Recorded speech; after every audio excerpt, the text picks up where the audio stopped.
It is 7:01. There you go. We have a quorum of members, and so I would like to get going. Let's do it. Here's Michael as well. All right. Well, good evening. My name is Kate McCarthy. This is a meeting of the Montpelier Development Review Board. It's starting at 7 o'clock on August 3rd, 2020. I am the chair. My name is Kate McCarthy, and I will introduce the other board members by reading their names and having them wave or say hello. So the other board members here tonight are Joe Kiernan. Hello. Hello. Kevin O'Connell. Jean Leon. Roger Kranz.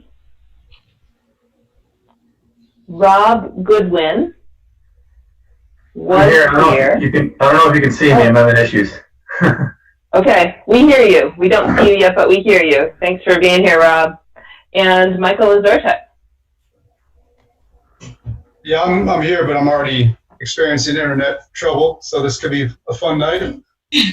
Okay, all right. Knock on some wood and stay on the phone. How about that? Thanks for your efforts. Thanks for everybody's efforts participating in this format that we are coming to know and love. So also with us is Meredith Crandall. She is our zoning administrator and staffs this committee. ORCA Media is recording tonight. So with that, I'm going to turn it over to Meredith to do her staff review of how you can participate in this meeting if you're watching from home, and how you can participate in this meeting if you're logged on. Okay, give me just a minute to get to the right file so that anybody who's watching via ORCA can see how to get on. Okay, so my little overview here. So due to the state of emergency declared by Governor Scott as a result of the COVID-19 pandemic and pursuant to Addendum 6 to Executive Order 0120 and Act 92, the Development Review Board is authorized to meet electronically. There is no physical location to observe and listen contemporaneously to this meeting. However, in accordance with the temporary amendments to the open meeting law, the board is providing public access to the meeting by hosting a video conference meeting, including both video and telephone access options over the Zoom platform. There's also the option to view live streaming of the meeting over ORCA Media. All members of the board have the ability to communicate at the same time during this meeting through this platform, and the public has the ability to access and listen to, if desired, participate in this meeting in real time. So you can, if you're at home, you can use this Zoom meeting link here and put that in your browser, or you can just call on the phone using this phone number. And in either of those options, here's the meeting ID and password to log in. I'll be leaving this up through the rest of this little spiel. We did give notice to the public of this information and how to access the meeting previously in the public meeting notice. That was both printed in the paper, posted throughout the city, and is also available on the city website here. So if anyone has problems accessing the meeting, normally we'd have you contact a separate moderator. Today that moderator's not here, so you're going to want to email me, Meredith Crandall, at mcrandall, that's CRANDALL, at Montpelier-VT.org, and then I can help you log in. Also, if you're already in the meeting and you're having technical difficulties through the Zoom conference, you can use the chat function to message me separately. But try and any private chat with me, try and keep that just for technical difficulties. Anything that's actually questions for the meeting in general, that's part of the public hearing part, please have that, if you're going to use chat, have that be in chat. And this is so for people who are on here for the first time, or people who are watching via ORCA and want to log in. If you log in, you have the opportunity to tell me which applications you wish to comment on. I've already checked in with the new people we have on tonight about that. And so when the chair announces that the time for public comment on a particular application arrives, then you can either unmute yourself or I'll unmute you and call people, or Kate might call people and then I'll unmute you. Based on when you've submitted your, your intent to talk. If you are interested in speaking and didn't previously say that you wish to do so, if it's a different application and you may have a comment, please raise your hand on video. If you're on the phone, you can press *9, and that should act as a raising your hand in the Zoom meeting. You can also, if that's not working, you can unmute yourself and say, hey, I have something I want to say on this matter, but please make sure you're waiting till the public comment period. For those of you who haven't done these public comments before, once the chair has recognized you to participate and you're unmuted, you're free to provide your comments. We're asking you 2 minutes initially. There may be follow-up questions from the board, in which case you can have follow-up comments, but initial comments please limit to 2 minutes. After you've finished, please mute your microphone, and this actually goes for everybody if at all possible. If you're not talking, please mute yourselves to avoid background noise or interference. Things are hard for everybody to hear. In the event the public is unable to access this meeting, then it's going to be continued to a time and place certain. I will be keeping an eye on my email to see if anybody's having trouble logging in or in case something happens with ORCA. And I think I've covered everything there. Oh, if you are on the phone and you don't have a mute button on your phone itself, you can also press *6 on your phone and just mute yourself there within Zoom. Please note that all votes taken during this meeting will be done by roll call vote. I'm going to now hand this back over to Kate.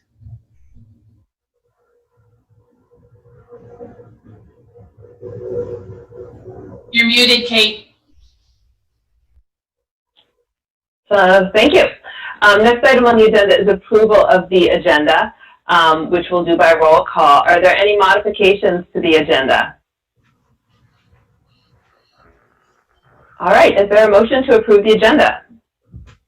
So moved. Motion by Kevin.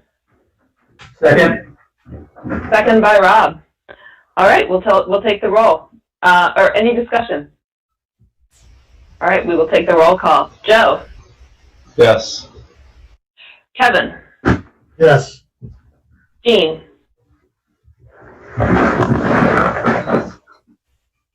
Roger? Yes. Rob? Yes. Michael? Yes. And I also vote yes. All right, we've approved our agenda. The next item on the agenda is the election of the chair and vice chair. Our DRB procedures say that we do this annually in August. And as I'll mention later as well, we do not have a second August meeting, so we're going to do that now. So we have not discussed this as a board. I would take nominations for chair.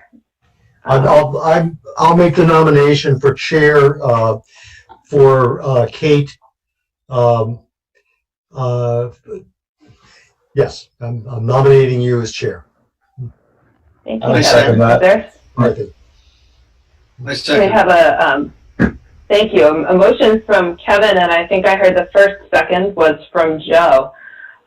Is there any discussion? Yeah, hey, Kate, this is Michael. Didn't we already approve you as chair recently? That's a good question. Yes, what happened was that our sitting chair, Dan Richardson, was appointed to City Council right before the March elections to fill the part of a vacant seat. And so we had a vote and at that time to kind of fill out the remainder of his term, which would have ended in August. And now we're... Right, and I just want to say... We voted to... That's fine. I guess I'm just confused on... I thought we had a second vote where we reaffirmed your appointment. Okay.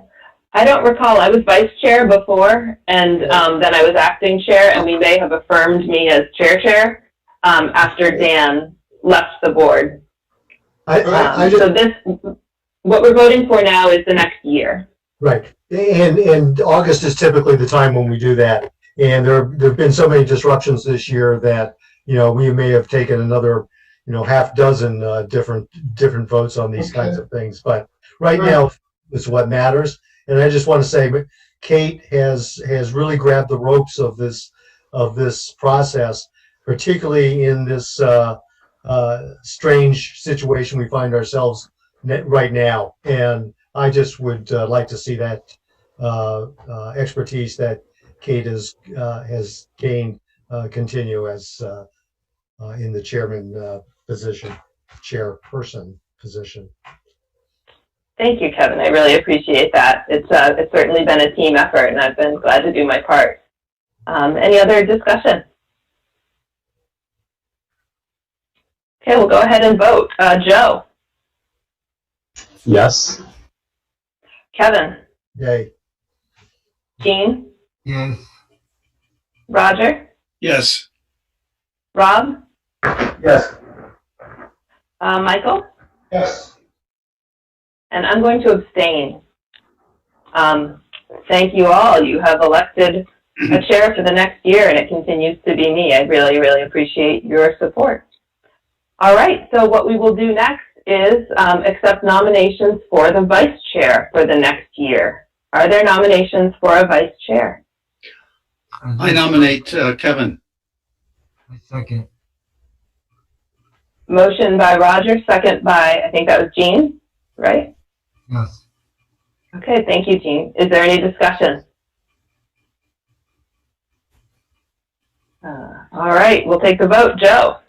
Yes. Kevin? Abstain. Jean? Yes. Roger? Yes. Rob? Yes. Michael? Yes. And I also vote yes.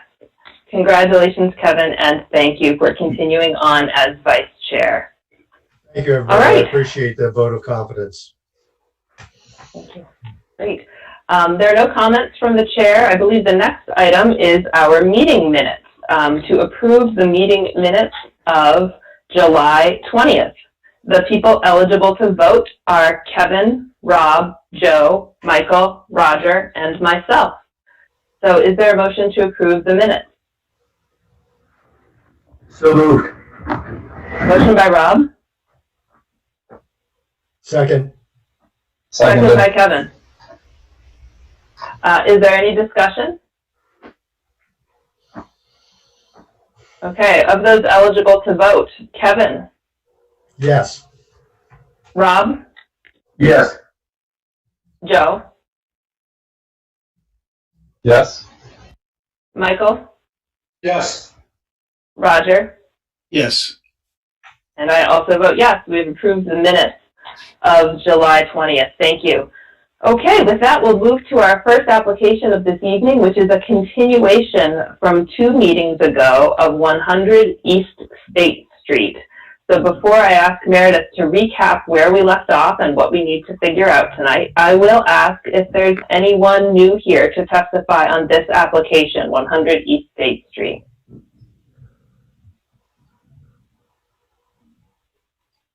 Okay. So Meredith, could you review the status of the application and outstanding issues?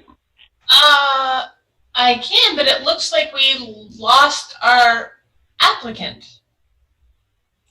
I think Yana got disconnected. All right. Huh. I don't see a rectangle for Yana, but I'll ask anyway. Yana, are you still there? Okay. Let's check the email. I don't see anything from Yana there. She was here. I spoke to her. Yes, we heard her. Meredith, what do you recommend? Well, we could, give her a couple minutes to see if she gets back on. We could also move to 100, to the pump track, deal with that one first, and then go, oh, wait, I think this is probably Yana. Hold on.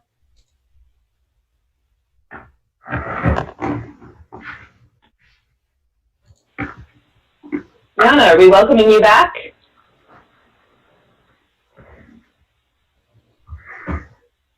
Is the person joining us on the phone Yana? Can you hear me? Yeah. Okay. I'm in the middle of the woods. I apologize. Oh, never apologize for being in the middle of the woods, as far as I'm concerned, but thank you for being here. Yeah, if you can mute me, there are a lot of people around me. Thanks. Oh, well, All we're right. going to start on your.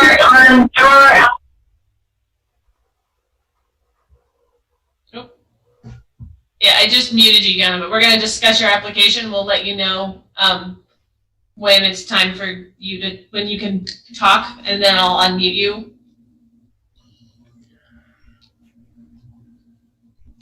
Great. So with that, we'll get an overview from Meredith.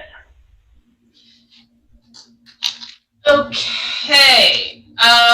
So what I'm going to do is hit a couple of the big issues that were resolved, so we know those. My understanding is that those are dealt with, and they go into the new information, and then provide, because I didn't do a full staff report update, I will list what I suggest for conditions of approval, assuming that the board approves the application, because those are maybe slightly changed from the original staff report.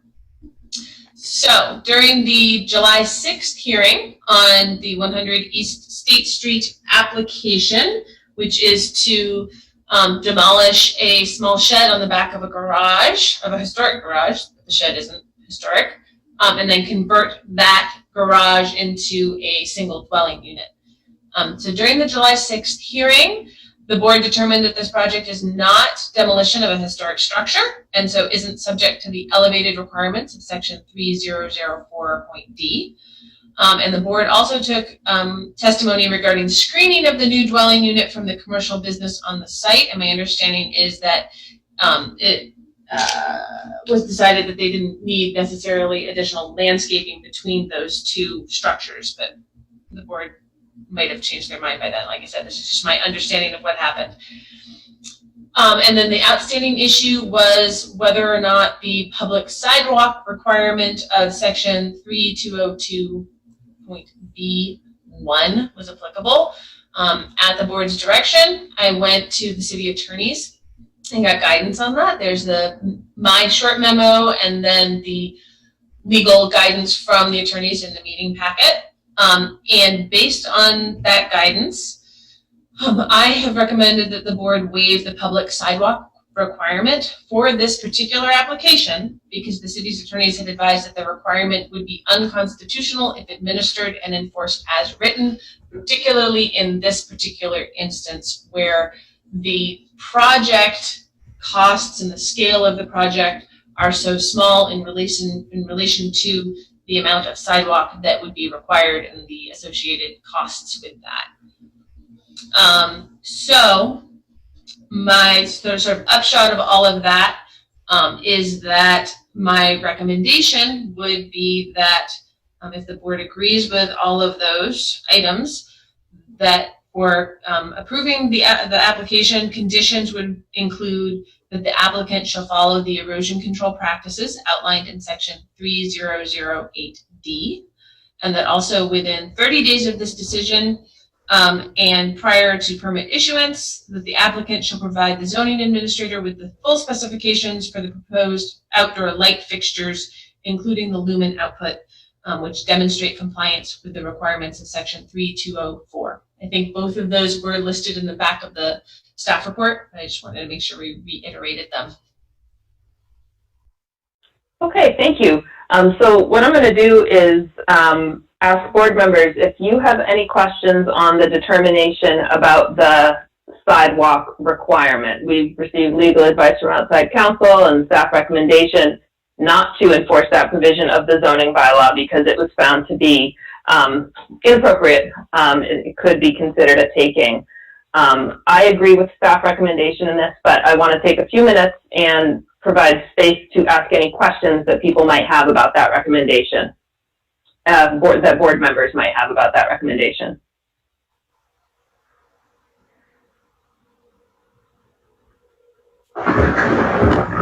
Roger. I agree with the recommendation. Okay, thank you. Kevin? Yeah, and I do as well, and I think it's incumbent upon us to show some flexibility. I mean, we live in a city with very old infrastructure, and we're just maintaining a status quo in this instance. Okay. I see some nodding. Any other questions or comments about this recommendation regarding the sidewalk? Just for our future reference, at the end of the meeting where we discussed this, Joe asked a very good question, which was, does this sidewalk actually terminate? Because there's a crosswalk that goes over to another perfectly good sidewalk. And what we learned is that termination, a crosswalk is a termination point, even though it seems like it has connectivity. So that's just a fun fact about our zoning interpretation of it, coming out of Joe's good question on July 6th. Okay.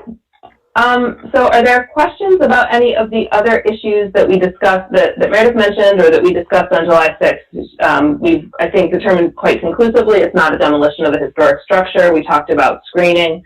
Are there any other pieces of information you need to be able to deliberate and make a decision on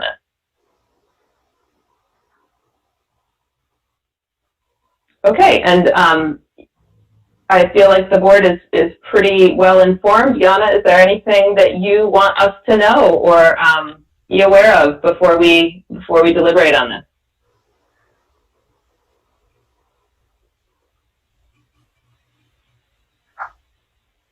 Hello? Meredith, maybe. Hello. Oh yeah, there has been no changes to our application. Okay, great. Thank you. All right. In that case, what I'm going to propose is that in order to move things along and in order to just let the board put the finishing touches on these conditions, I'm going to propose that we move this into a deliberative session at the end of this meeting. And I'm going to need help from staff to remind me what the exact motion is when we decide to do a deliberative session. We are closing the public hearing, is that right? If we're not coming back, then yes, for this one, it would be closing the public hearing, a motion to close the public hearing and move into a deliberative session at the end of the public portion of tonight's meeting, if that's what you're choosing to do at the end of tonight versus a different day. And I see that you've thrown the ball in the air, and I'll catch it, and I'll make that motion. Motion by Kevin. Second that motion. Second by Rob. All right, we'll vote. Joe. Yes. Kevin. Yes. Jean. Yes. Roger. No. Rob. Yes. Michael. Yes. All right, and I also vote yes. The motion carries. Thank you.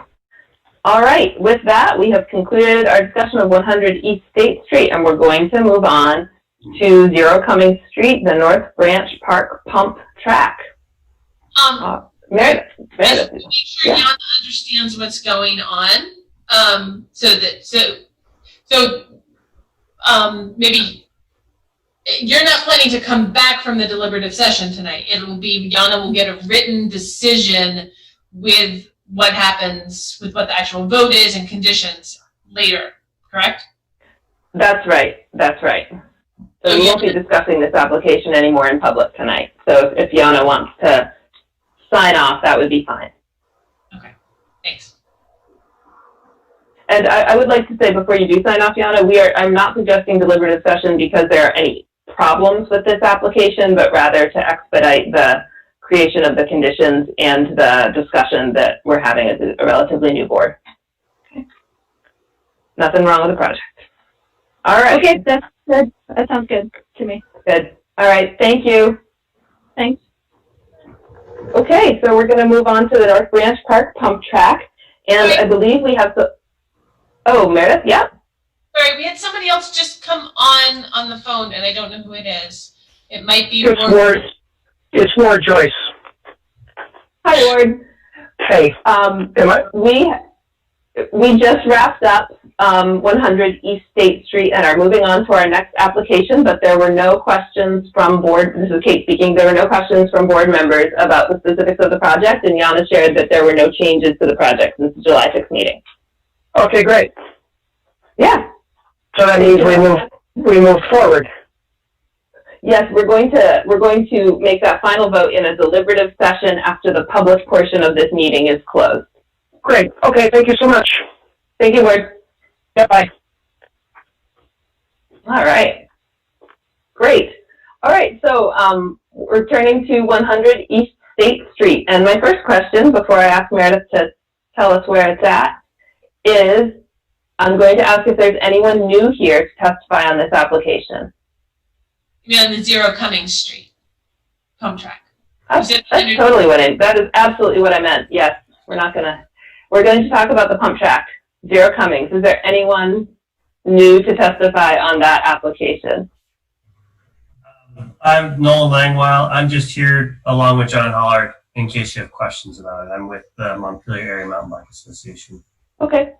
So Nolan, if you think you might be answering questions, I need to put you under oath.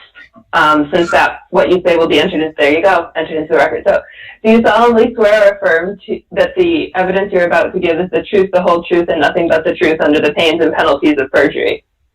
Yeah. Great, thanks, Nolan. Okay, so I want to note, yes. Kate, I'm sorry, it's John Jose. Do you need to hear from me again, or am I no longer considered to be new? You are no longer considered to be new. You remain under oath. Okay, thank you. Yeah, thanks for checking. So I believe, Jean, you were not present last week to hear this application. Is that correct? That's correct. I've been reading the staff reports and following up on the agendas here. Okay, great. And just confirm that you feel prepared to hear this evening? I think I've read quite enough and seen the applicant's request and the reports and the comments. So yes. Wonderful. Thanks for taking the time to get prepared. I want to disclose that I made a site visit this evening to the site that we're discussing in order to better wrap my head around the characteristics of the land, especially when it comes to the wetland questions. Did anyone else make any visits or have any ex parte communications? Okay, so Meredith, would you please recap where we are with this application? Or I can, it's up to you. I can, to at least a degree. As everybody knows, I wasn't here for the hearing, but I did actually go through and listen to the whole thing and take notes. So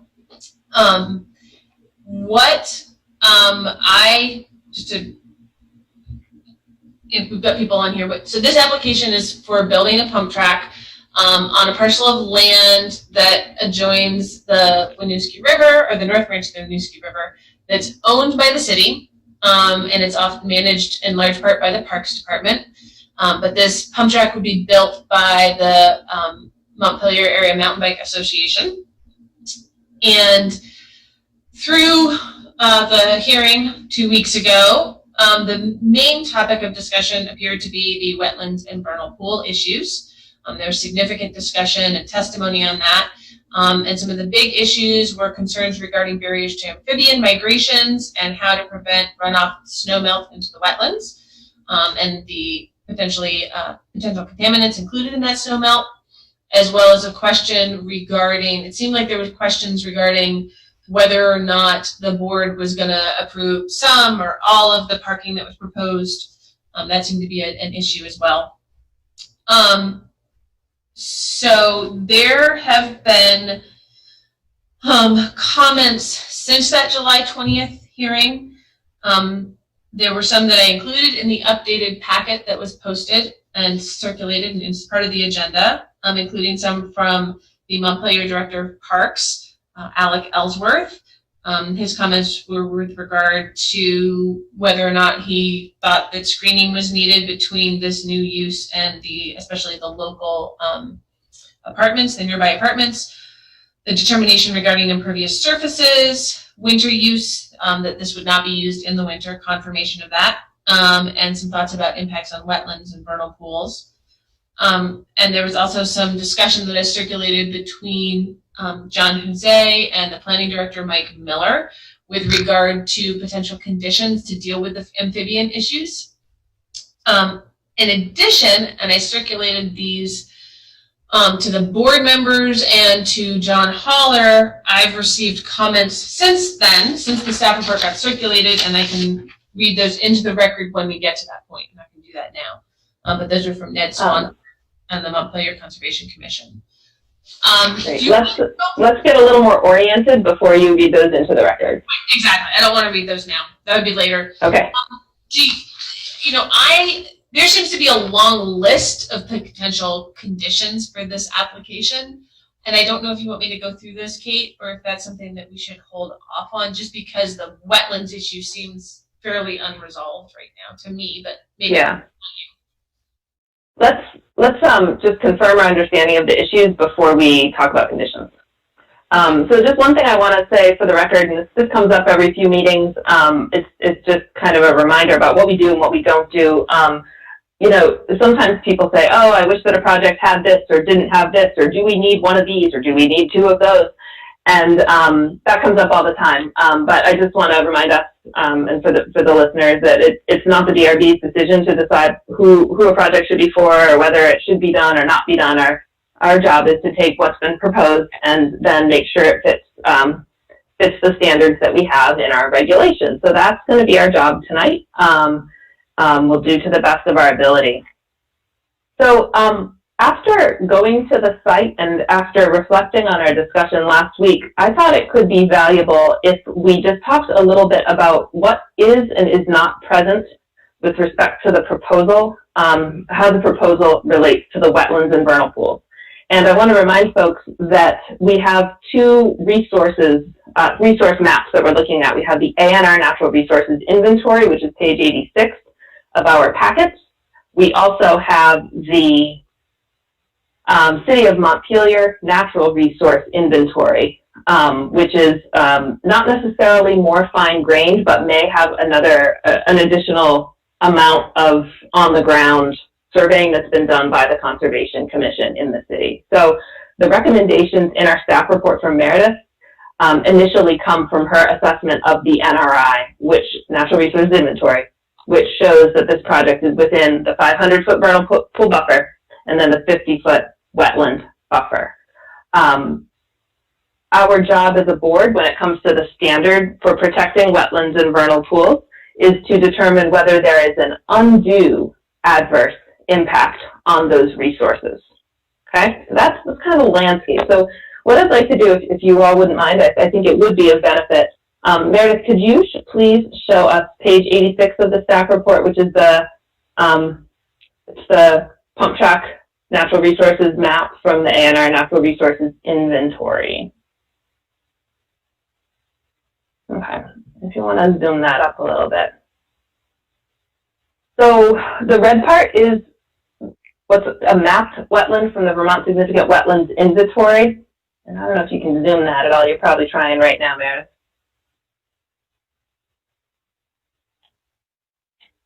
I can't hear you, but I know you're trying. And then the wetlands advisory layer, I had to look that up. I wanted to understand what it is. It's, according to ANR, Vermont Agency of Natural Resources, it's the most up-to-date, non-jurisdictional wetlands mapping available to the public and to ANR staff. So it may not have been added yet to the official inventory, but there are areas that are known to have the qualities of a wetland. So Meredith, I guess you're still, are you able to zoom it all there? I'm zooming in on my screen. So okay, maybe it's okay for others. Your screen sharing is paused. Hold on. Let me try it again, because for some reason it said paused. There we go. There we go. So I'm just showing this in order to refresh our memories. So you've got the parking that's between the road to the apartments, which is Cummings Street, and the pump track itself. The pump track is far away from the main part of the wetland. I note that that's shown on the map. It's also my personal observation from being there today. That long skinny rectangle just beneath the pump track, thank you, Vanna, is a ditch that I think we've received testimony provides some riparian passage for critters. So the application is for the pump track. The snow storage that is shown is either a historic or existing use by the city. And so as we're contemplating the impacts to wetlands, we are looking at what the applicant may be responsible for in avoiding undue adverse impacts on the wetlands. So I just thought that I would provide that overview because I thought it would be useful to ground us in our discussion. Are there any questions about this map from board members? Kate, what is the red again? Sure, so that is noted as a Class 1 wetland from the Vermont Significant Wetlands Inventory. And just by looking at that, and this is not a scientific assessment so much as a layperson's observation, I think we can assume that some of those functions have been compromised because there are houses in the wetland. There's obviously been some fill and some building in those areas, but it's a mapped wetland. We heard from the testimony of the state expert submitted by the applicant that it's not jurisdictional. So it's not pulled into the state wetlands program.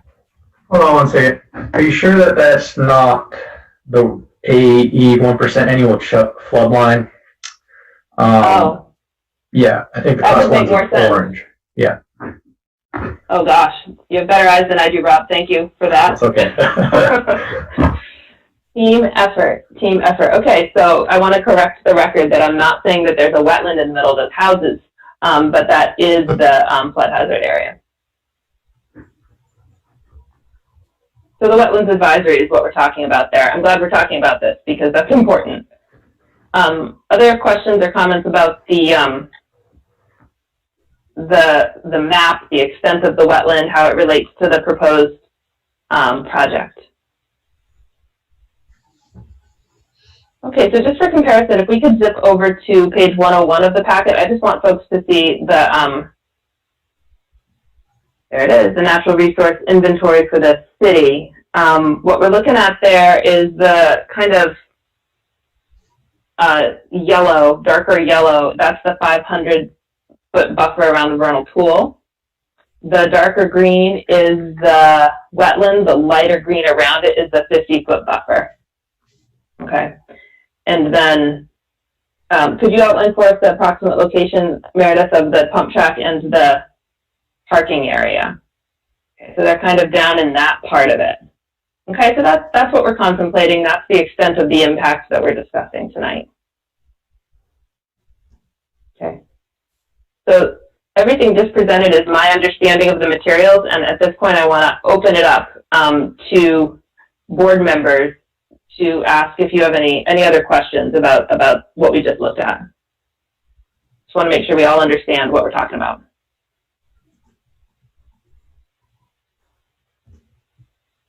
Okay, so like I said, our standard is to determine whether there's an undue adverse impact to that.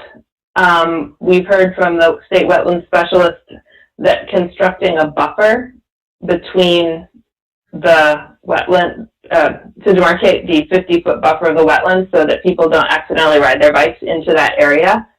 That would be, I think, to the east of the pump track. We also heard testimony about the functions of that wetland in terms of the area being used for amphibians to move from the vernal pool into the wetland toward the riparian area. And so we heard testimony that the barriers themselves, Jersey barriers, would hinder small amphibians. And so would construction during amphibian migration season.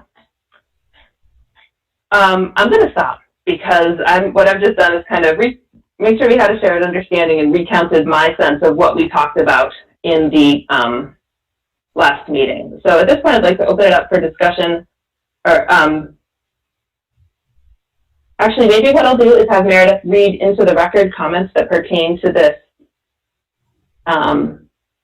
this part of the application. Would that be all right, board members, or do you have some burning questions and clarifications you'd like to ask? No, I think that works well. Okay. Yeah, Jean, did you have a question? Are there any other recommendations from any other groups regarding the buffering? I mean, considering where this is, and so during mud season, access, what's going to prevent this pump track from becoming a mud track? Mm-hmm. Maybe I would let the, maybe I'd turn that over to John Holler to answer, to recap, make sure we all understand the seasonality or the time that this wouldn't be used. Sure. Thank you, Madam Chair. So I had an opportunity to think about the issues that came up during the last hearing, as well as to have a number of conversations with people about some of these issues. So hopefully I can help advance the discussion. So I guess the first issue, I'll just start with the construction. That is intended to be either this summer or early fall. So I think it will be outside the amphibious migration season. So I think we can address that issue. But let me just, I guess, run through what I heard were the 4 conditions or issues that were outlined by the chair at the end of the last meeting. And the first one was the construction question and whether this would occur outside the migration season of amphibians. And that, I understand, is early spring. The intent is to build a pump track this summer or early fall. So I think we can guarantee that we're going to avoid that period. The second issue was a question about whether to impose a condition that would require a buffer between the pump track and the wetland. So I'll come back to that. The third was a landscaping condition. It wasn't clear to me whether that was limited just to parking or whether there was a consideration of landscaping for the pump track itself. And then there was a discussion or a listing of several standard conditions: erosion control plan, state permits, and then a parking plan. So let me just I'd like to just, if I could, run through those really quickly. So in terms of construction, John, I think I've addressed. John, if I could interrupt you for a second, I want to make sure we don't lose Jean's question about whether this turns into a mud pit in March. And then if you would maybe start with and then if you would briefly address those other things. We haven't reintroduced the parking and screening topic, but sure, go ahead with that after you've maybe let us know about whether this becomes a mud. Yeah, sure. So the pump track is going to be constructed with dirt, but it's going to be compacted earth with, I think, a significant amount of clay content. The idea is that this is going to be a structure that lasts for many years, a decade perhaps. We're spending $8,500 to build this. The only material is dirt. If it washes away, our investment's gone, the project's gone. So the idea is to create a structure that's going to last. So if you look at, and this is not new, there are pump tracks all over Vermont. They're built to last for a period of time. I don't know how much. I mean, I could say certainly at least a decade, but perhaps longer. So, but they're not built to wash away because otherwise they wouldn't be, there'd be no point in building them. So just to run through the other issues, there was a discussion about erosion control plan. That's not a problem. We can meet those requirements that are identified in the zoning ordinance. And I've talked to the builder, and we would submit a plan to the DPW for approval.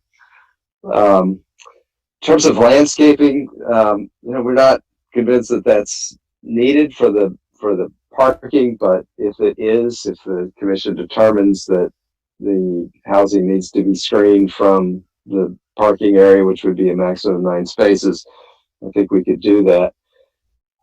We don't think that it's warranted to screen the entire pump track. I think it's useful to think of this as almost like a playground. This is really designed for young people, for young bikers. And just like you wouldn't want to screen a playground from a nearby community, I think it would be inappropriate to screen this from the neighborhood. Alec Ellsworth, the Parks Commissioner, may have submitted comments to that effect. I've talked to him about this. But it just seems like bad community planning to screen off an area that young people are going to be using from the area that adults are going to be. We want people to be able to see what's going on there. Let's see. So, the other issue that I wanted to address was the wetland buffer. So the builder intends to build a buffer area to demarcate the area that separates the pump track from the surrounding area. So it would be a small berm, 6 to 10 inches, with vegetation planted on top of it. The area surrounding that will continue to be consistent vegetative growth. That's not going to be disturbed during the construction. So I don't expect that you're going to have people biking through it.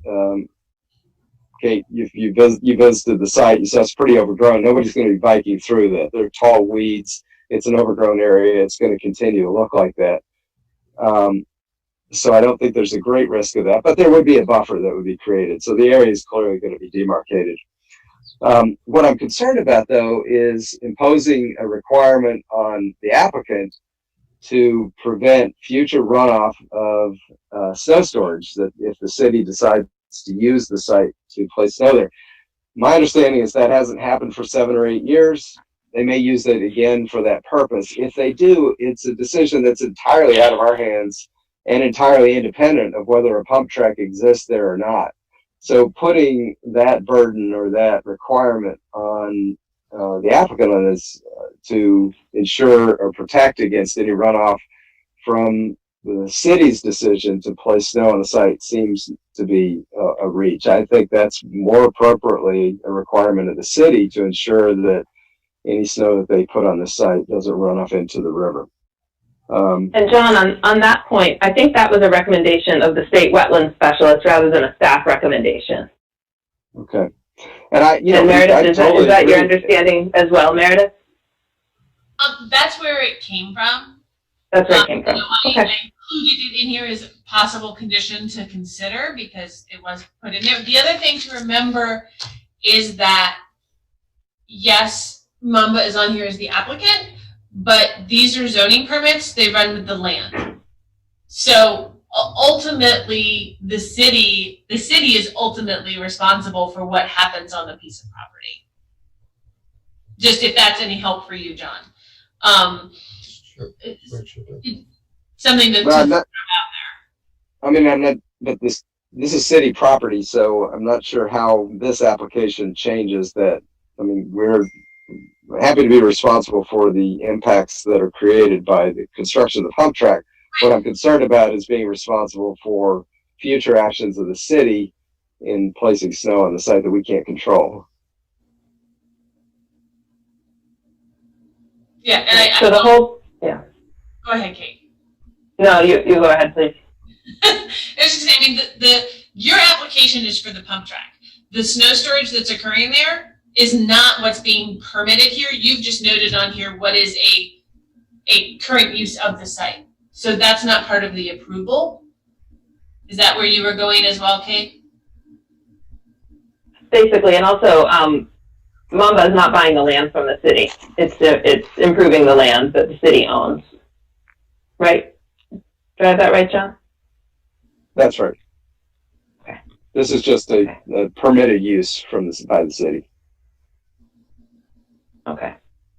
Okay. Well, that's good food for thought, and thank you for that. And I know you have a nice list that you're going through, John, and I'm kind of jumping in with questions as we go, but that's how it rolls sometimes. So I'll turn it back to you. Okay, I'm really finished. Well, let me say finish. One last thing. I did have a conversation.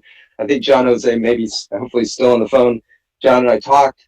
I encouraged him to look at the Waterbury pump track. I've talked to the builder about whether the pump track would impede the migration of amphibian creatures, and I'm told that it really doesn't. It doesn't have any kind of steep barriers or dips that would impede that barrier. And so I guess you may hear from John, but we've tried to address that concern. Okay. All right, great. Well, I think what I'd like to do next is if John Jose has anything new to add, distinct from last time, He's here. I'll give 2 minutes for that, and then I will have Meredith read the new evidence into the record, and then we'll open up for DRB discussion. So John Jose, I would turn it over to you for about 2 minutes if you have new evidence. Or Yes. Comments. Yes. Yeah. Can you hear me okay?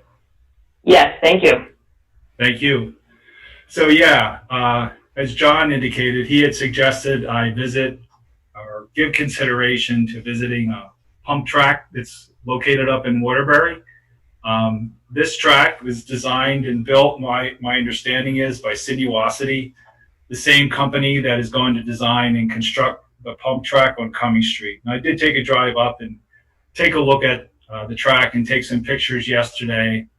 And I feel that assuming the track on Cumming Street will be built in a similar fashion to the track in Waterbury, in the overall scheme of things, I don't see any major concerns that the track would halt amphibian migration in that area. It certainly may affect migration, as just about any structure built on that site would, but I certainly don't foresee it stopping the movement of amphibians through that kind of travel corridor in effect they have there. That being said, I did note along some portions of the track, including at both extreme ends where the track does a 180-degree turn, the track approaches a near vertical or vertical aspect, in effect creating a wall at some points. And I would just ask that Sinuosity do whatever they can to minimize the occurrence of these vertical or near vertical portions of the track, whether it be at the ends of the track or in other locations along the track. That being said, I certainly would not want to see Sinuosity compromise the integrity, the functionality, nor the safety of the track in doing so. And that's the extent of comments I had, Kate. Great, thank you. Thank you, John, I appreciate that. Maybe I'll pause there and see if there are any specific questions from board members for John Jose or John Holler.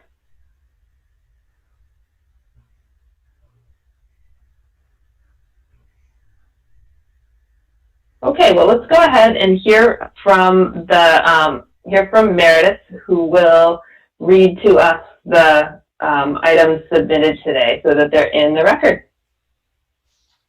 Okay, and so because these have not been posted to the city website, I'm going to read these.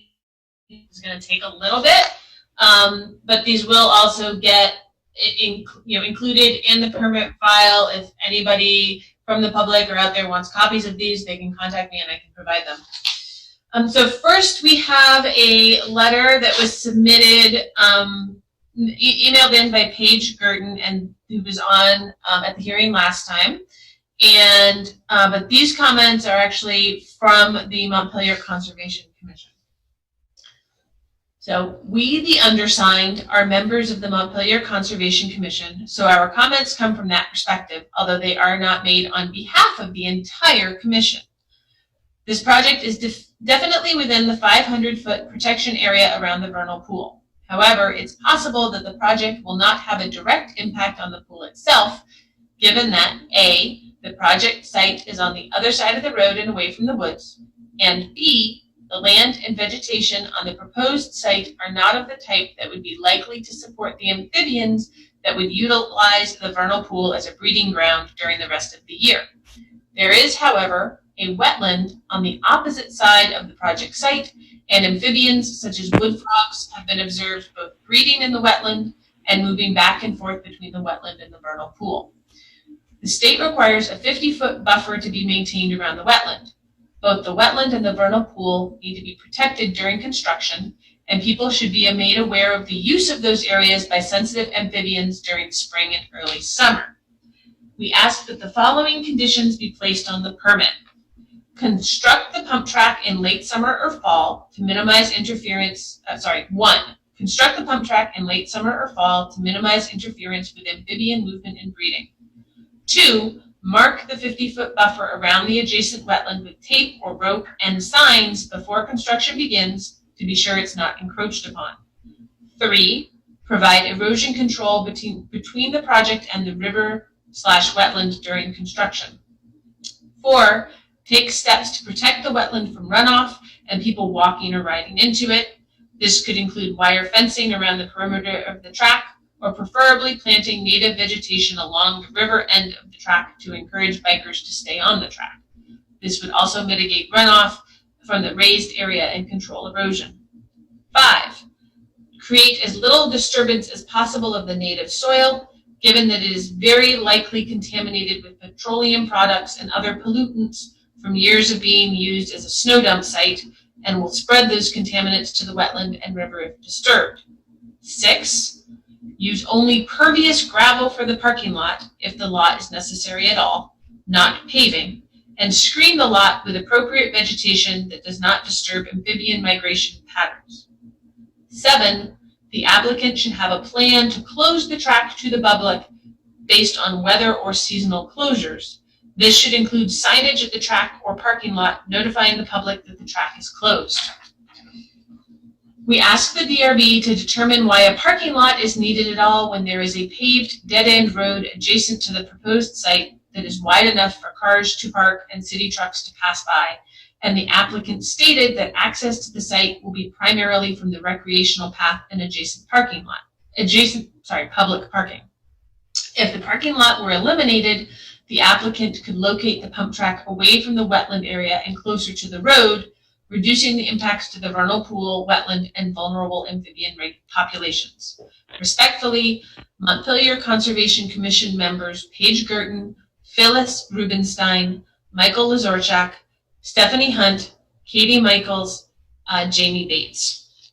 And then we have... Meredith, can I interrupt you for a second? Or maybe I'm going to ask Michael. Are you the same Michael Lazorchak as signed on to that letter? I didn't sign on to the letter, but I don't assume there's another Michael Lazorchak running around Montpelier.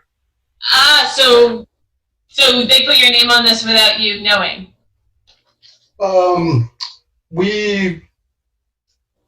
Yeah. I mean, I knew from, because Paige had asked about the last meeting, but this letter isn't my doing. Okay. Well, I would like to just jump in and ask you, Michael, do you endorse the issues that are discussed in the letter, or do you disavow them? Well, I respect John Jose's opinion. He's very passionate about this issue, and as far as I can tell, knowledgeable. And it sounds like, whatever, I'm very comfortable about the project. And personally, the only question I have outstanding is I still haven't got a clear answer on the number of parking spaces the applicant wants, which doesn't have anything to do with the letter. So. Okay, we'll move to that next. So I guess for the applicant's benefit and for the other board members, though your name is on that letter, it doesn't mean that you're necessarily behind all of those requests. Right, but I am an active member of the Conservation Commission. Okay, great, thanks. That might have been overkill to ask you that. I just thought it would be important to talk it through a little bit. Thank you. All right, Meredith, there's one more letter. Yes, there is. So this is to the Montpelier Development Review Board from Ned Swanberg, Montpelier resident, dated July 31st, 2020, regarding the proposed pump park on Cummings Street.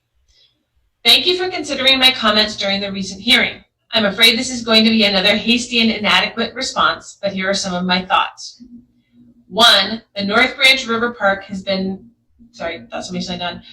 recently transformed by the new mountain bike trail system. What had been a place for quiet, wildlife, and nature-centered activities has now become a fast, active adventure, stunt, and exercise park.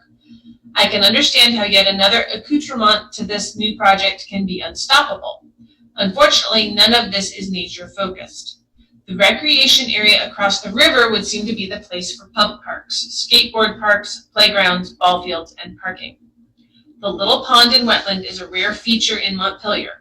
If shy and sensitive wildlife such as hooded mergansers, wood ducks, and bitterns had adequate alternative locations, they would not be in this tiny spot.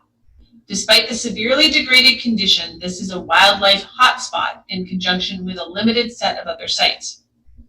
The pond/wetland feature seems to have been mostly filled by urban fill. I would call it a wetland fill violation. However, it probably happened back in the day and recently. The urban fill has been covered with the more recent layers of road sand, salt, contaminants of various types that accompany snow dumps, much like what flows down Finch Road from the stump dump in the spring. Not likely to be a healthy place for any living thing. 3, heavy snows will occur again. I suspect that the city will be looking for snow dumps again. The site is also currently being used as a staging area for park maintenance. 4, the dreamy best outcome would be a wetland and floodplain restoration project. Far shy of that, can a 50-foot buffer distance from wetlands on the north, west, and south sides of the project be flagged and protected for natural revegetation or possibly planting of native woody plants? Very difficult given the fill, deer, and beaver. 5, the stream/ditch wetland that connects from the vernal pool to the pond is an important resource/pathway with cover for amphibians and other wildlife. This can be protected and could be enhanced. 6, parking is simply not needed. Put up no parking along the pump access dead-end lane and direct people to park if needed at the recreation center. Let this be for actual kids if it is for actual kids. If parking is created, an expectation will emerge for winter access. 7, whose priority is this? Is there a commitment to support access for neighborhood children? Access to bikes, repair, bike camp? Or could the city find out what is needed by the residents in the adjacent neighborhood? I suspect that a pump track would not be the top item. If this is accessible to the neighborhood children and others, it needs to be visually connected to the apartments for supervision/safety. 8, can the proponents help to protect and plant the buffers? I have done part of my Green Up Day loop in this area several times. The pump park will expand my circuit. 9, this is a floodplain. It is best not to lose floodplain functions. It is possible, albeit difficult, to remove historic fill and restore some pond, wetland, floodplain function. 10, this is a river corridor. It is best not to lose room for the river. If the pump track ends up here, it will generate its own set of expanding needs and expectations. Can it be clearly limited by easement or permit to be a guest of the river? To not expand in footprint and hardness and to accommodate the North Branch if and when it shifts this direction. To not allow future riprap to stop the river, but rather to readily move the pump track. The dam below this site has a limited future. The North Branch may no longer be ponded at some point. Best wishes. Thank you for considering some of these social and natural resource elements of the review. Ned. All right, thank you, Meredith. So before we move on to talking about parking and screening, I'd like to open this up for discussion of board members. You can share your impressions or questions on this requirement. I think we've heard a lot of good evidence on this that gives us a lot to chew on. Definitely.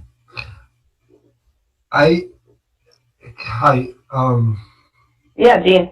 I think it's important to get such feedback from those in the neighborhood, such as the last letter. So the proposal shouldn't determine whether or not, if there is a parking, screening is needed or not needed. I mean, I think the neighbors' feedback is essential when it comes to screening, especially if there's going to be a parking lot that might, or a park that's going to get negative feedbacks from those residents in that area. Yeah. Jean, that's a good thought. If you wouldn't mind holding that thought, and we're going to shift gears to parking and screening in just a minute. But good response to the letter. Anything else about the wetlands? I feel like we've heard a number of possible conditions that sound agreeable to the applicant. I think we need to contemplate the snow storage area and whether this project affects how that area operates. We have a good idea of where the impacts will be on the different buffers, and we've heard some ideas from the Conservation Commission about how any impacts can be mitigated. So I feel like this, it is possible. I'm going to speak as one member that I think we're hearing ways that it will be possible for this project to meet the wetland and vernal pool standards. I think we have to be careful to make sure we focus on the project itself and not a number of external factors that have been brought up that really have nothing to do with this relatively low intensity project. I mean, the land, the disturbance on the land happened long before this project was proposed, and it doesn't appear to me that it's going to increase in any substantial way the negative impacts that already exist. I just think it's really important for us to take a step back and realize we can't redesign the North Branch Park. I mean, that's not what's happening here. It's a small project to take neighborhood kids and give them a place to play. Other thoughts or questions on the wetlands vernal pools issue? Maybe give me a thumbs up if you think you have what you need to make a decision about this. Many thumbs. All right, thank you. I've never given so many thumbs ups as I have since the zooming of our world began. All right, so I'm going to switch now, and we're going to talk about parking. And as I mentioned at the beginning, and Kevin alluded to just now, we're reviewing what's before us, not whether it should be proposed or not. So it sounds like I think if he's still available, I may have a question for John Holler, but Nolan may be able to answer it. Is it correct that there are a total of 9 spaces being proposed? Yes. Thank you. And I think we've also received testimony that the pump track will not be in operation in the wintertime, and so the parking area won't be plowed, and there won't need to be snow storage. Is that also correct? That's correct. And also, I think the question of what the surface has been raised, it won't be paved. It would likely be the existing surface, perhaps crushed gravel, I guess, if we raise the money to do that, but we haven't discussed that. Likely it would be the existing surface. Okay. And have you done any design work? Oh, sorry, go ahead. No, I'm sorry. I was wondering if you've done any design work to understand how the drainage might work if that area becomes compacted by cars parking there. Well, no, we haven't, I guess is the short answer. My impression of that site is that it's heavily compacted by prior use. There's very little. I mean, I've been there in all seasons. It's pretty dry and the soil is very compacted. So I don't think, and I've never seen standing water on that site. So I don't think drainage is going to be an issue. Okay, before we, related issue is the screening, but do other folks have questions or wish to discuss the board members have questions or wish to discuss the parking?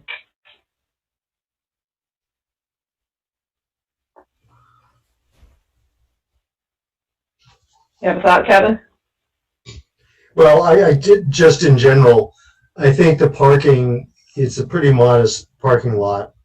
And whereas there's been some testimony that a parking lot's not necessary at all, but what I would see that doing is creating a situation where you have cars randomly parked, not in any particular order or place, which could become a very jumbled type of use and not look well as not function well. I think the as proposed plan is a modest proposal. And John Holler, will there be signage indicating where people should park so that to deal with the circulation and things like that? Yes. Yeah, there will be signage. Great. Okay. Is everyone good on parking? We'll talk about screening next. Hey, Kate, can I just ask one question about the parking? Sure, Michael. Is the 9 spaces, is that just a function of the space available, or is that a number that you came up with based on what you perceive the usage rate to be? As a function of the space available, my expectation is that it would rarely reach that level. I mean, we don't really know, but it just seems very unlikely that at any given time you're going to have more than a couple of cars there. Okay, thanks. Okay. Great. So we're going to move on to screening, and I don't have the reference in the staff report handy, and so Meredith might, I'm going to say my understanding of the screening, and Meredith can correct me if I'm missing something.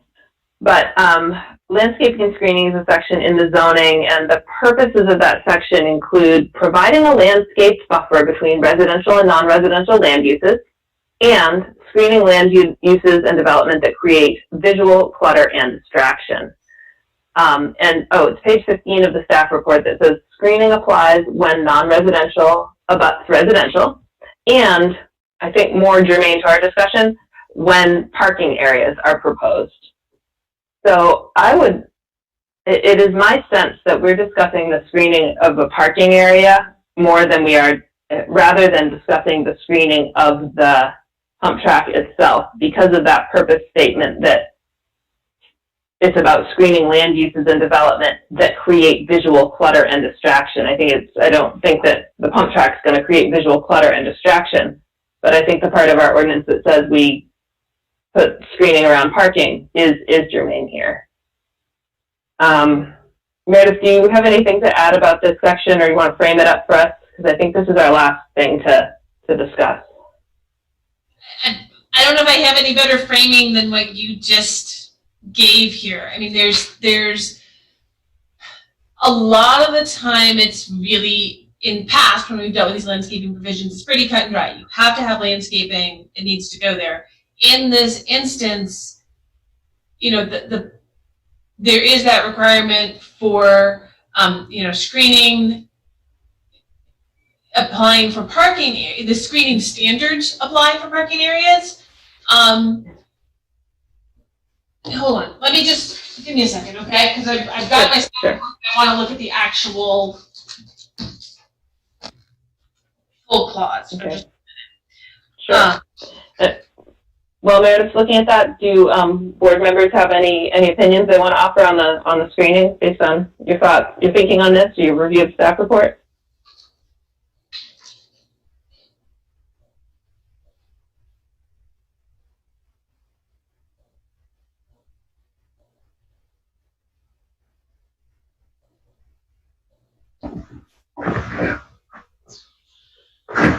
Rob? I mean, I think one comment is that, I've seen a number of these pump tracks around Vermont, and, most of them, it's not something where, you have large numbers of people using for long periods of time. I feel like it's this kind of thing where people come in for a short period of time and then, go onto the trails, and it's sort of like a warm up, like, quick thing passing through. And so I think, I don't know, that seems relevant to the screening and the parking, and maybe some people that, aren't so familiar with the use of a pump track would get a different, idea of it being more like a skateboard park or something like that. And my experience has been that, they're different. Thanks, Rob. That's a good point that Rob just made. So why have a parking lot?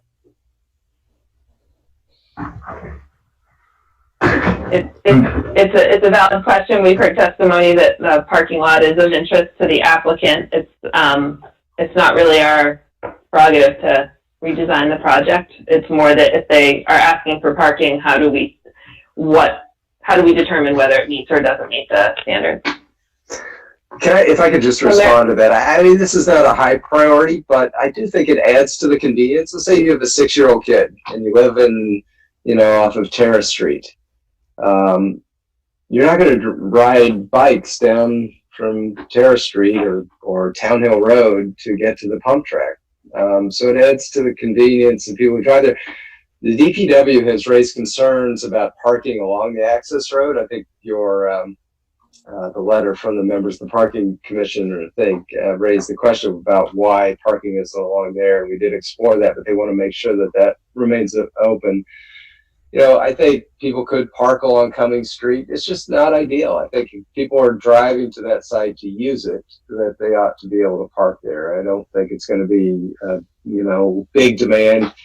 I'm hoping that people bike from town, or people go to the rec center, or the pool, or at the rec area, and then say, why don't we go over and bike for a little bit? And I think Commissioner Goodwin's right. I don't think people are going to be there for a long period of time. So people are going to come and go. It's going to be a pretty transient area. But I think having parking there increases the convenience and its accessibility, particularly for people with young kids. Thanks, John. So Meredith, you've dug into the regs. Tell us what you found, please. So just to clarify for everybody what was in the staff report. So the language about screening, so the screening standards, right, apply for non-residential applications where the project abuts a residential property, and then the one we're really concerned about when parking areas are proposed or modified, right? So this is just an abbreviation of that provision. So this is saying this is our trigger when the standards apply. The standards then aren't necessarily things where you have to put in screening, right? The standards say that there's a performance standard that says screening shall be applied to minimize the visibility and impacts of incompatible, disruptive, or visually unappealing aspects of proposed development on the surrounding neighborhood. This is, you know, we get into what's in the language in here in the staff report. This is not to be interpreted to mean that all views of the area or element to be screened shall be fully blocked. Rather, screening should be used to soften and break up views and to create visual interest elsewhere on the site so that the area or element to be screened no longer dominates the view. So it's not a, the board has to decide that new screening needs to be added. It's a, does this situation where this new parking has come up and potentially a non-residential versus residential use has come up, if that's what you're thinking about, has that created a situation where you have, you know, impacts from incompatible, disruptive, or visually unappealing aspects to this development that need additional screening versus what's there already? That may not help you a whole lot, but I think that's a different way to look at it, maybe. Maybe that's a better explanation, a more thorough explanation than what's in the staff report. It's sort of a two-step process, and these are standards to be applied, not hard, fast rules about X, Y, and Z have to be there. Okay, thanks. That gives us a little bit of nuance and reminds us of the outcome that we're aiming for. The outcome is not X number of trees. The outcome is lessening the impact of a parking area, softening the impact, I think is the word that was used. So as I view it, I think we're best off talking about whether and how the parking area should be screened or softened, not the pump track. What do others think? So I unfortunately did not get to go to the site, even though I've been by there. But on the easterly side of that road, the existing trail, so the apartment side of that that road, is there vegetation there? So the screening, you know, is there already screening between the apartments and kind of where it's proposed, or is that just lawn on that trail? So if you look in your staff report on page 16, there's a photograph there that is actually a photograph I took of the site where I am about where the pump track would be, looking towards the Cummings Street apartments, and you can see where there's a tall tree. That tall tree is on the other side of the current trail, beginning of the trail. So there's really tall grass and brushy stuff now where the pump track would be, where the parking lot would be, and then between that space, I think, and where the trail might be, it's right there near that tree. And then there's some other tall, I don't know if they're tall shrubs or short trees before you get to the houses. If you want me, I can do a share screen to show the picture. I don't know if that's okay. So let's do that, and I can also, if need be, pull up a Google Maps, although that's a little old. You see that? Right. Yeah. Yeah. Cool. Lost it. So the trail runs through there. I think we lost They're it. viewing the wrong screen now.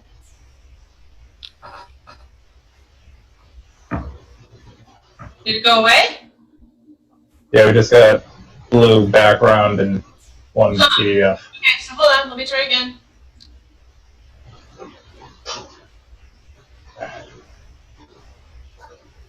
There we go.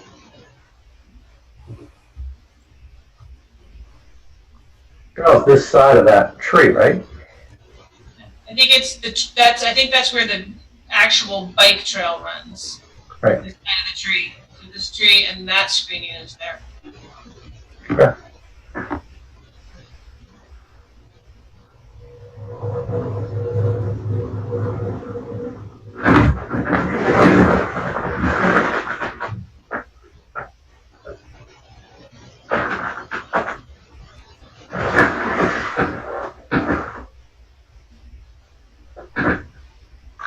So I guess when I look at the photo, based on my question, I don't see what you would be screening other than what's already there.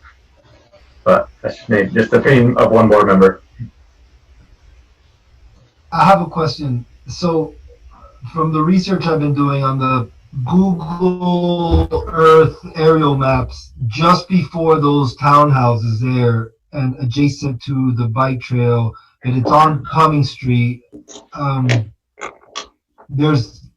looks, what it appears from the map, because there's a car parked on it, is a cutoff off Cumming Street that looks like a parking area.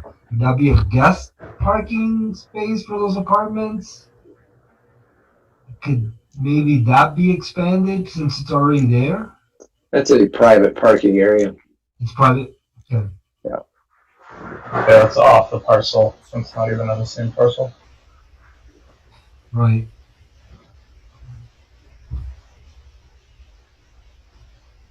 Thanks.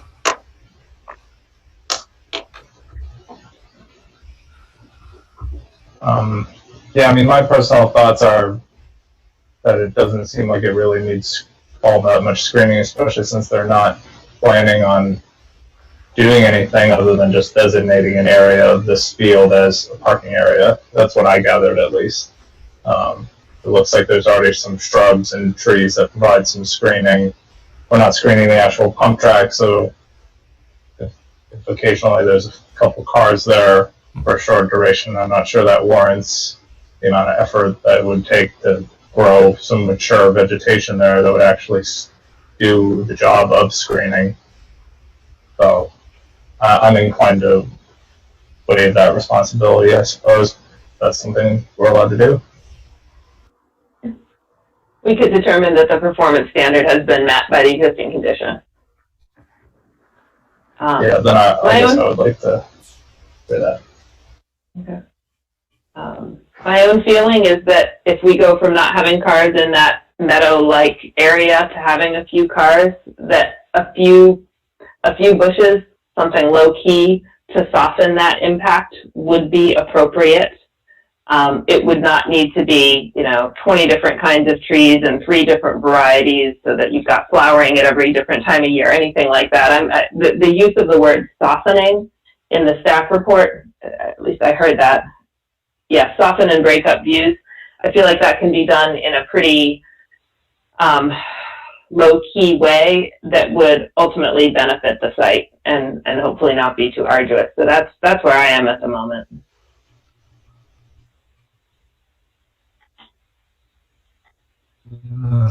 Subtle way. I agree, Kate. After examining this and reviewing, I think it's a great spot, and I think we should move forward. All right. All right. Is there any more discussion or questions about the issue of screening?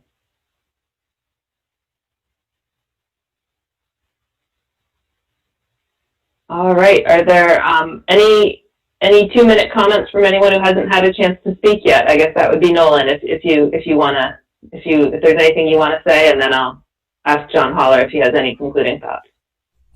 I have nothing to add. Okay. Okay. Thanks, Nolan. Welcome. And John, just any last thoughts? A couple minutes worth, if you have them. I'm all set, I think. I keep saying that. That's all right. Let me just say two things. One, that says a lot of public support. I know that's outside your purview, but we've had a GoFundMe campaign with a lot of community enthusiasm, so for what that's worth. And also that this has been through a pretty rigorous scrutiny through the Parks Commission. So with that, I'm all set. So thank you. All right. Thank you, John. All right. I would like to, as I did with the previous application, I would like to propose that we deliberate on this in deliberative session, which is allowable under our procedures. It's a way for us to ensure the clarity around the permit conditions and make sure that we've covered all the bases. If others agree, I would request or entertain a motion to close the public hearing. I think that is, before I do that, do folks feel like they have enough information to make decisions? Okay. Second the motion. In that case, I'd be interested in a motion to close the public hearing for the Cumming Street pump track application and move into deliberative session at the conclusion of this public portion of tonight's meeting. Is there a motion? So moved. Motion by Kevin? Second. Second by Rob. I'm going to go through and have people vote. Joe? Yes. Kevin? Yes. Gene? Yes. Roger? Yes. Rob? Yes. Michael? Yes. Hey, and I also vote yes. So what that means, as you heard with the previous application, is that we will deliberate and then issue a written decision. We are doing this for the sake of quality deliberation, not because there are red flags waving all around. So I want to provide that assurance that you've heard a lot of our thinking, and we'll just do the final bits. Thank you very much for participating. All right. So moving on to the next item of our agenda. I want to make sure there's nothing before we go into deliberative session. Other business. Our next meeting is a Tuesday because it's the day after Labor Day. Our usual meeting's on Labor Day. It's going to be September 8th, 2020. And that means we are not having our second August meeting. So everybody enjoy yourselves, get some R&R in the sun. Especially Meredith, who's doing a good job by taking a break, vacation. I will be absent from the September 8th meeting, but Kevin has kindly agreed to share the meeting that evening. Is there any other business before we move into deliberative session? Meredith. Just a quick note that I have just emailed everybody an invitation to a separate Zoom meeting for the deliberative session.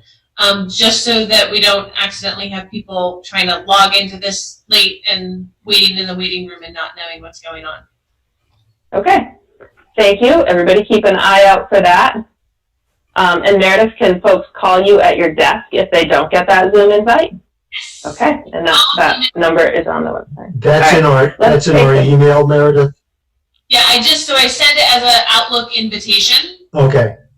Very good. Yep. Okay. So let's take a 10-minute break and return at 8:40 to deliberate. And we'll be deliberating in the deliberative session Zoom. Yes. That's right. Okay, so we can close out of here. We can. Okay. Do we need a motion to adjourn? I think you need a motion. Yeah, we do. Public meeting and move to deliberative session. That's what we need to do. Is there a motion to adjourn the public meeting and move into deliberative session? So moved. Motion by Joe. Second by Roger. Roger. All right. To vote, please, Joe? Yes. I think the Kevin? motion was by Rob, Yes. not by me. Thank you.